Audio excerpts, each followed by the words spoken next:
So what's up? Magandang umaga sa inyong lahat mga kamanok. Once again, this is Linyada ng Mamay at narito ulit tayo upang mag-share ng idea and sumagot sa mga katanungan po ninyo na itinatanong, nilalagay dyan sa comment section. So alam ko yung iba nag-aabang pa rin na masagot ang kanilang katanungan. Kaya ngayon, sinisimulan po ulit natin at araw-araw po natin itong ginagawa para sa inyo, para matugunan lahat ng katanungan ninyo. So, huwag din natin masyadong patagalin mga kamanok. Kung nakapag-subscribe na kayo, nakapag-like at nakapag-comment na rin ng inyong mga katanungan, simulan na po kaagad natin. So, ang unang katanungan po ay galing kay Samuel. Okay? Samuel Alkisa. Ayan, mega shoutout po sa iyo, Samuel. So, watching from Paris, France, idol. Ayan, so, ang layo. Tanong ko lang po, idol, ano ang magandang pakain sa mga bullstag at sa mga magugulang na manok para bumulto ang katawan nila? Okay? Sana masagot mo ang tanong ko, idol. Mercy Voco. Ayan. So, nagtatanong siya kung ano daw ang magandang mixture ng pagkain para sa ating mga manok. Okay? Pag sinabing bullstag, ito po yung mga manok na between 1 year old. Okay? At saka yung mga kanyang magugulang na manok. So, para sa akin nga po, so dahil budget meal lang naman tayo at the same time, gumaganda rin ang kanilang pagkain. So, doon tayo palagi magbe-base sa kahit na anong patoka, basta meron siyang crude protein ratio na 16, 17, and 18 percent crude protein. Doon ka magbe-base. Kahit anong pagkain, basta tingnan mo yan. Pero ako dito, ang ginagamit ko, Enerton. Kasi meron siyang PTIC neutralizer. So, ibig sabihin, pag may PTIC neutralizer, lahat po ng sustansya na ipapasok niya sa katawan ng manok, kumpara doon sa wala. Walang neutralizer na kahit mataas ang protina, kahit makain ng manok, may humaharang. Okay? May humaharang doon sa pagkain, kahit sabihin nakakain nila lahat yon, pero yung sustansya, hindi lahat na-absorb ng katawan ng manok. Pero si Enerton, dahil meron nga siyang neutralizer, PTIC neutralizer, yung kasing PTIC na yon, PTIC acid, yun po ang hindi ma-absorb ng katawan ng manok dahil dito. So yun ang nagiging boundary harang sa katawan ng manok para ma-absorb lahat ng crude protein. Kaya pinili ko si Enerton.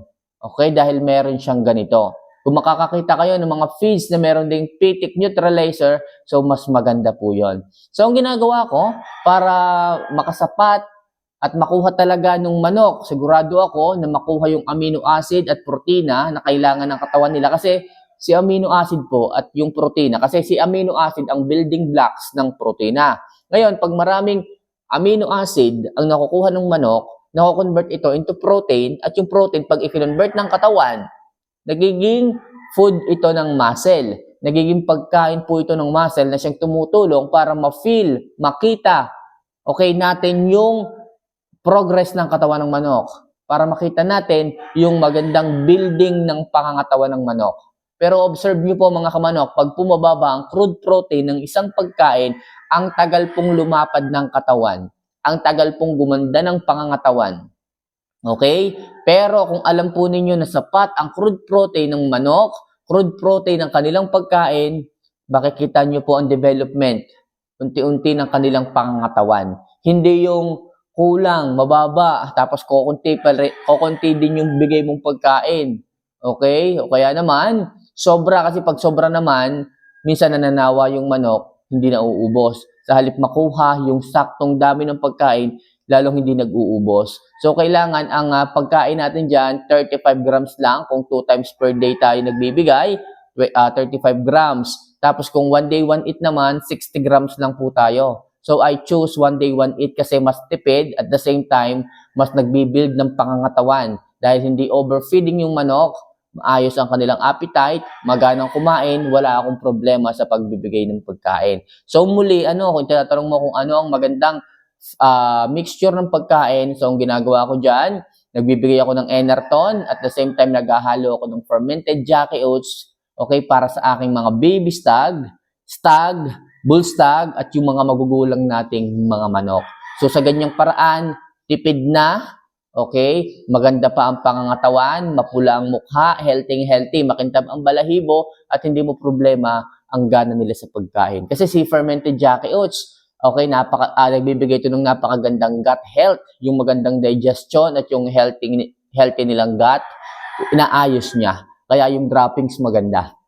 Ito yung panghalo sa pagkain na talagang nakakapag-improve ng magandang droppings. Pag maganda po ang droppings ng manok, ibig sabihin, walang problema sa kanya. Walang problema sa kanyang panunaw. Kasi kung mapapansin po ninyo, every time na binibigay nyo ang inyong mga alaga ng wet feeding, tapos lagi nyo nakikita yung kanilang droppings, malambot, matubig, basa. So, hindi maganda ang gut health ng manok kapag ganon. Pero kapag binigyan nyo siya ng fermented Jackie Oats, makikita nyo, lagi pong buo ang droppings, maganda, okay? Lagi pong maayos po, hindi matubig, hindi masyadong basa. So, yan ang nakikita ko sa mixture ng patoka kapag may halo ng fermented Jackie Oats. Kasi si fermented Jackie Oats, mayaman siya sa fiber na siyang nag-absorb ng excess. Tandaan, excess lang po, yung sobra lang po.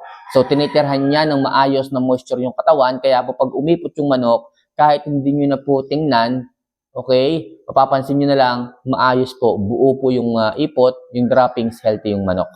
Kaya po ang kagandahan kapag may gut health na maayos ang inyong mga manok. Okay? So muli, from Paris, France, Samuel Alquisa, sana nasagot ko po ang inyong katanungan. Alright? So next tayo sa susunod na katanungan natin. Okay? So ito galing kay Billy Cansino. Ayan, so Billy, ito yung tanong mo. Idol, okay lang ba bacterial flushing water soluble? Okay? Pagkatapos purgahin ng astig kasi low budget, medyo madami na sila. Okay, so pwede naman po ito. Pwede naman po ito basta medyo dami-damihan mo lang yung halo sa tubig ng antibiotic. Okay? Dami-damihan mo na lang siguro. Hindi naman siguro ito magiging ganong kamahal kagaya ng mga tabletas. Naiintindihan kita. Kung masyado nang marami yung alaga mo, sabihin na natin nasa 20 or 30s, tapos magbibigay ka ng bacterial flushing ng tabletas, medyo masakit sa bulsa. Pero bakit hindi ka pumili? Hindi ka pumili nung medyo budget meal natin na pang bacterial flushing. Merong nabibili, mga lang, kagaya ng Doxilac. Medyo lower price, pero maayos din po ito. Okay? Makakatulong po ito sa ating mga alaga. Doxilac, try mo muna, parang 7 pesos lang ang isa nito. Abot kaya, makakatulong po ito.